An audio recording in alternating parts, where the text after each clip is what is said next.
Today we celebrate 25 years of Switzerland as a member of the Bretton Woods institutions. And it's 1992, the flowers are in blossom, the bees are humming, and Jean-Daniel Gerber, as the first representative of Switzerland, joins the Bretton Woods institutions. And for those who can't remember it, it's actually like Brett on Woods.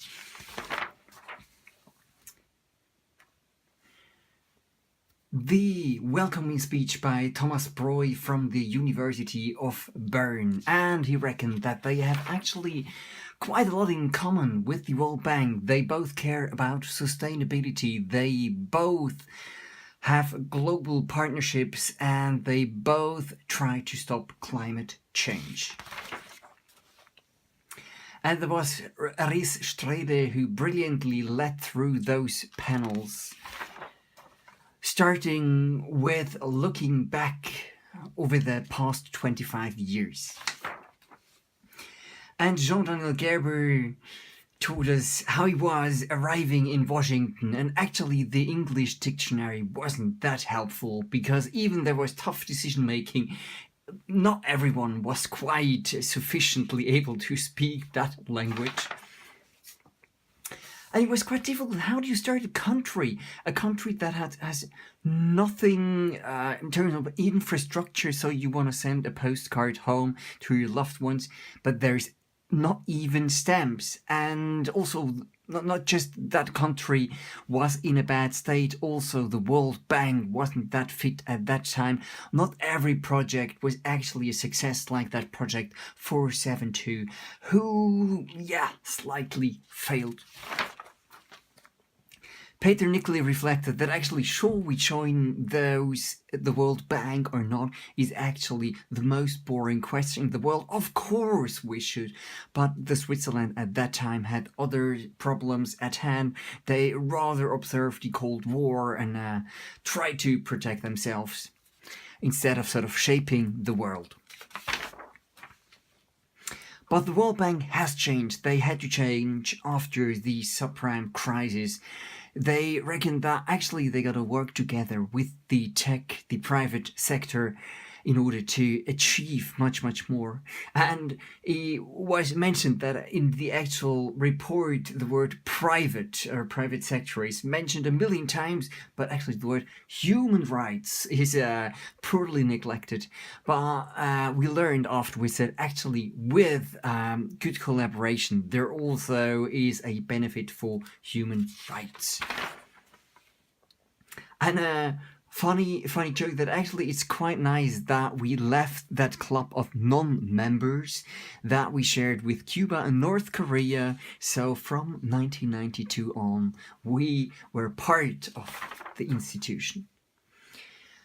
And at that time, Europe and the whole world wasn't that open. And I think Axel van Rosenberg said a very important skill was actually to be able to criticize those actions. So, for example, is it a wise idea to burn money in order to tackle the debt crisis in Latin America?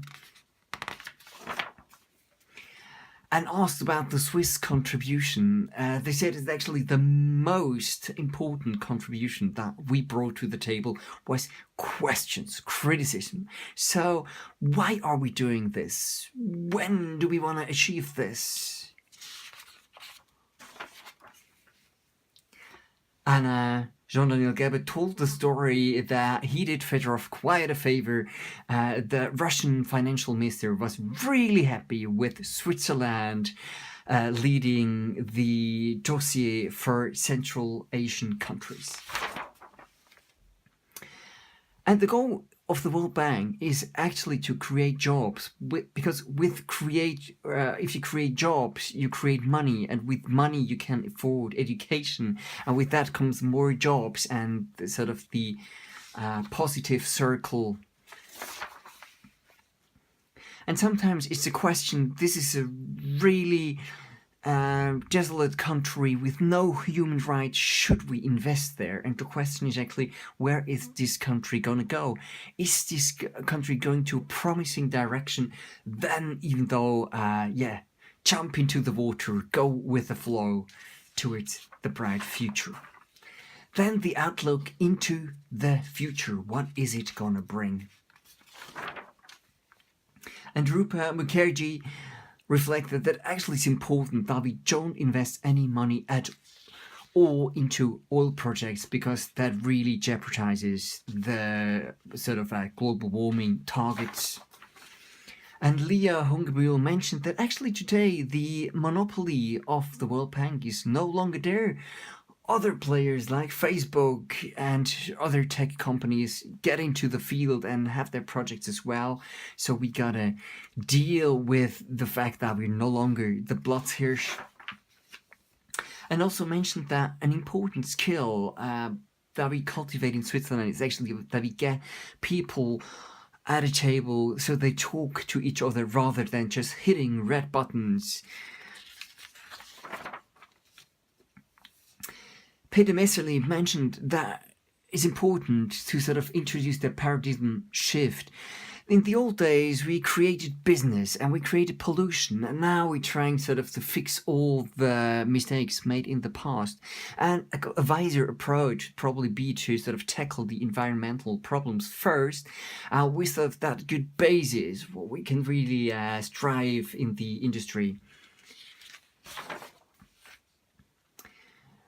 Another issue is that what's good for the world may not be good for the country or the village or the family. So whatever you do, you have always judged your measures on different levels, from a global perspective to sort of a very local one.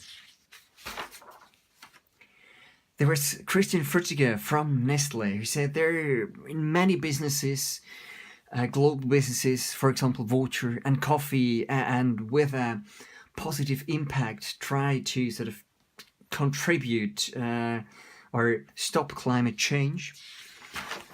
And it's not easy, because they get criticized a lot there. You say, we make mistakes, they admit that, so there's probably an opportunity to work together.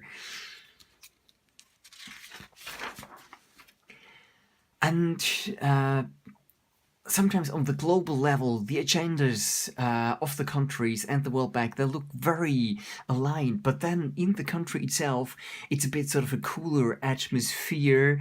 The relationship is a bit more distant. So, yeah, it'd be nice to sort of get a bit more cooperation on country level. Raymond Furr said that actually, was it a good decision to join the Bretton Woods institutions in 1992? Yes, and it was a good decision and is still